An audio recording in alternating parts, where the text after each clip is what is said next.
Good morning. It's morning right now. Today I want to talk about trauma. I just, there are so many layers to it. And so there's no way that I can encompass everything that I learn and I feel for myself that I've dealt with when it comes to trauma. But there are some signs and just some information that I wanted to pass along that may resonate with you and be helpful and give you that aha moment to go within yourself and reflect and recognize maybe some of your patterns or maybe a loved one's patterns or a friend's pattern. So when it comes to trauma, it comes through in many different channels. It can be like a personal trauma that you've experienced.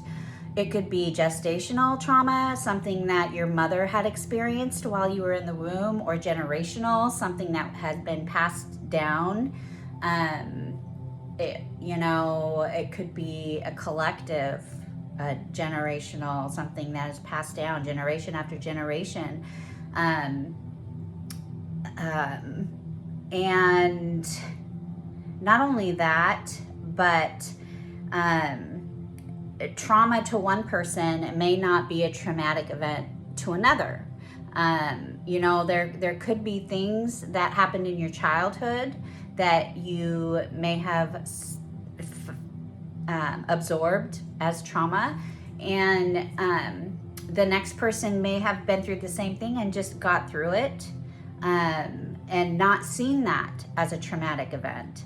But what's important to realize is whether you looked at what you went through as a traumatic event or not, what your brain registers as a traumatic event is completely different. So on either side, what your brain will do is it says, okay, that was uncomfortable. I'm going to protect myself. And it's memory. It gets transferred into on a cellular level, so that when something similar may trigger what you had been through, your brain's like, oh, been there, done that. I'm gonna put up a wall, or I'm gonna cause this fight or flight effect.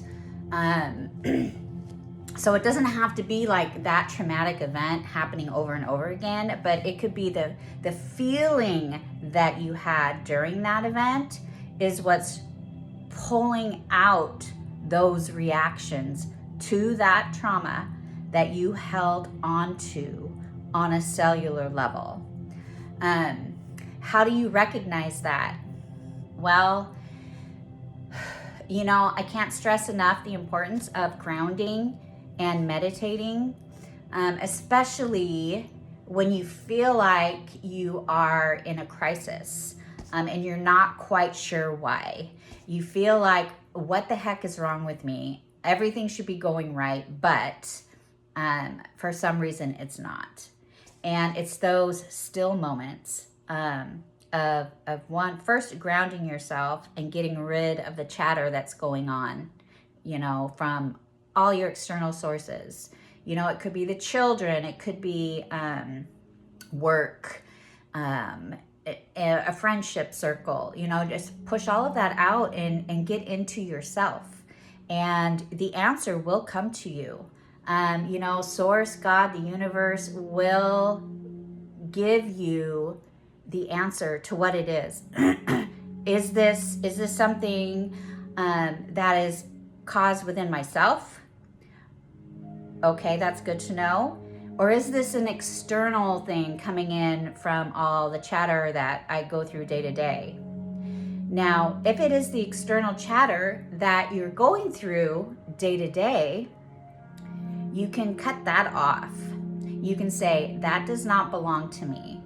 And you may have to say it several times. That feeling may come in.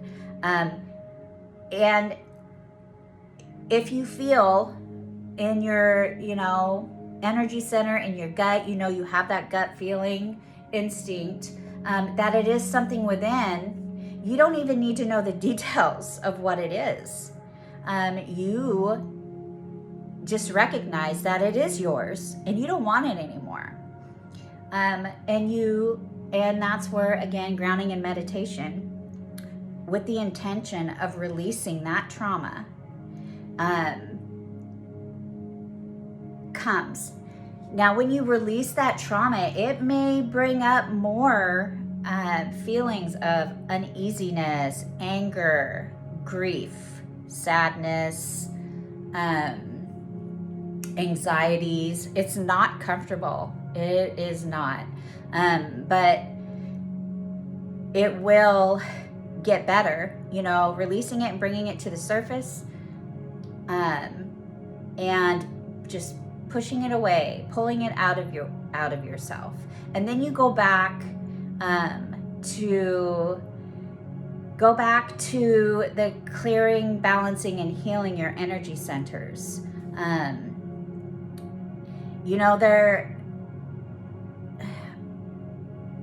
There are life situations that are going to happen to you. And the way that you handle them can be very healthy. And recognizing what's actually yours and what is not yours is very, very important, because you don't want to carry around someone else's baggage. It drains your energy, and you don't want to hold on to whatever this is inside of you.